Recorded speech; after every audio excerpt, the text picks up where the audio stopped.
لکه نن زمونږ مسلمانانو باندې دنیا کې ما نه بل اور چا تپوس وکړو ما ته وایي مولوي صاحب تاسې دعا وغواړئ چې دا کم وایرس لګېدلی دی دا خدای پاک دې نه مونږ او پاکستان او دا ملکونه رونو وایرس دا زمونږ د ګناهونو نتیجه ده کافرو کې ولګېدو موت تا تم را روان دی که الله ته مو رجوع ونه کړه دا څنګه څیز دی رب وایي زه هغه طاقت والا یم تا خو ویل چې طاقت والا امریکا ده روس دی برطانیه ده چین دی نه نه نه رب ویلې زه یم یو بیماری پیدا کړه څوک وایي 15 سکنډو کې لګي او څوک وایي 1 سکنډ کې لګي الله اکبر سیدنا عمر فاروق رضی الله عنه ته یو وفد راغی د نجران نه ورته وی امیر المؤمنین زمونږ په مال کې بیماری راغلی ده عمر رضی الله تعالی عنه صحابه را جمع کړل وفد برابر کو نجران ته لاړ شئ ارے زر لاړ شئ نجران ته وفد لاړو امیر المؤمنین رضی الله تعالی عنه مبارکم ورپسې لاړو ورته وی اے د نجران تجارانو اے د نجران کاروبارانو راجم شئ تاسو خلق حیران شو ورته وی یا عمر یا امیر المؤمنین وبارغل مالم تباہ و برباد شو عمر رضی اللہ تعالی عنہ راجم شئ کاروبارانو ته وی ستاسې کاروبار کی نقصان روان دی بل نه سپک تول باندې ورکوي د بل نه په درون تول باندې اخلي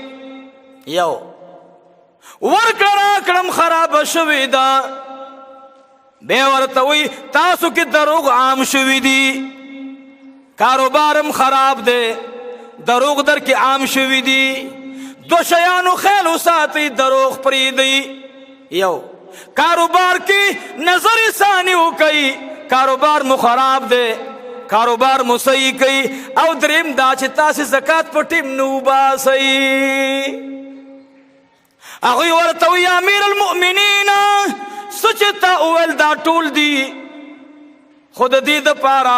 موږ ته دعا وکړه چې رب العالمین دا مسله ختمه کړي عمر رضی الله عنه ورته کسان پرېښودل څه کسان ورته په کاروبار باندې منتخب کړل چې کوم غټ تجارانو د کاروبار وګوره او هغه خلق چې کوم زکات دپاره مستحقین هغوی ته ویل پلانکي ته لاړ شه زکات یې وغواړه چې چام زکات نه درکولو ما ته خط ولیکه چې پلانکي زکات نه ورکوي 3 ورځو کې دننه د نجران بیمار مال الله رب العالمین ټول جوړ کو خدای پاک انسان باندې ډومبه امتحان په مال راولي چې مال در نه واغستو صحیح نشوي بیا در باندې الله پاک د اولاد راولي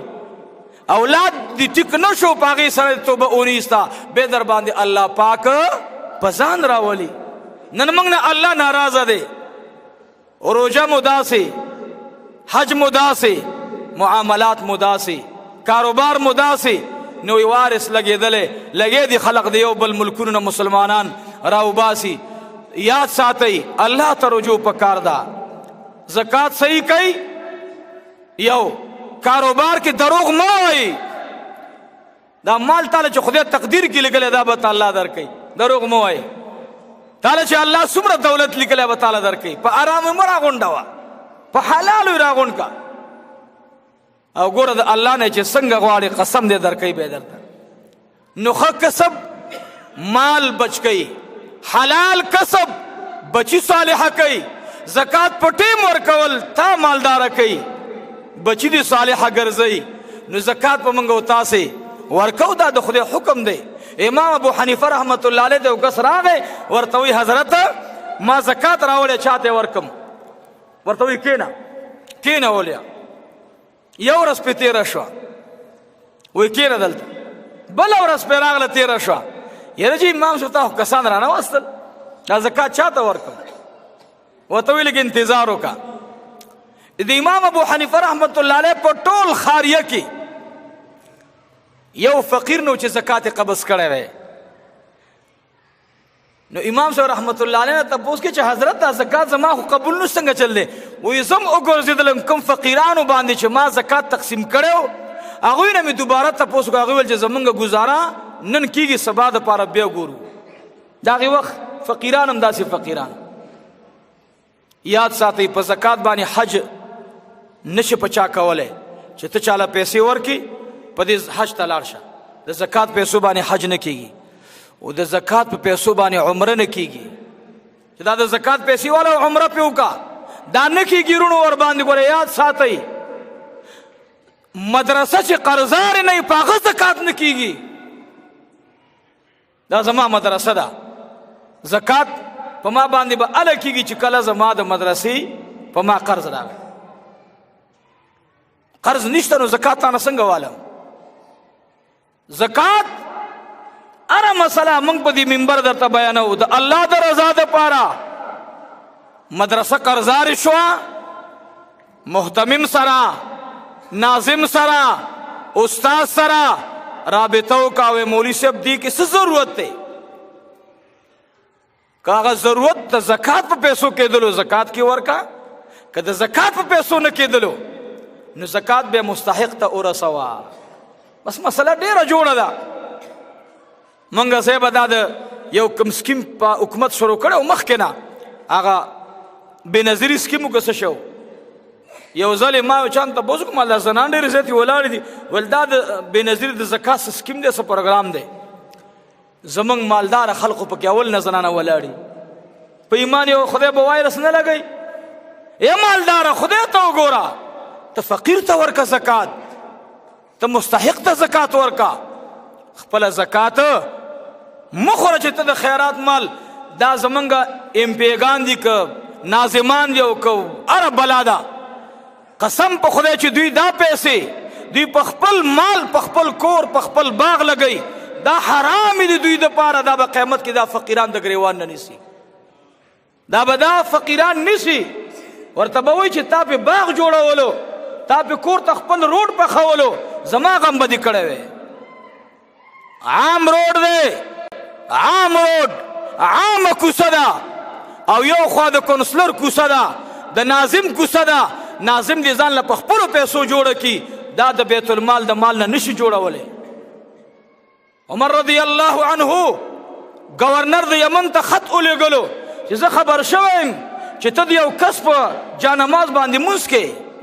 داغه په مصلی باندې مونږ کې زر زر گورنری پرې دا ورازه هغه درخواست کو یا امیر المؤمنین ما ته جانماز هغه هدیه کې راغړې ورته ویل په یمن کې ډېر غریبان پراته دي هغه له ولی په هبه کې نو ورګي تعالی درکې الله زر زر راځه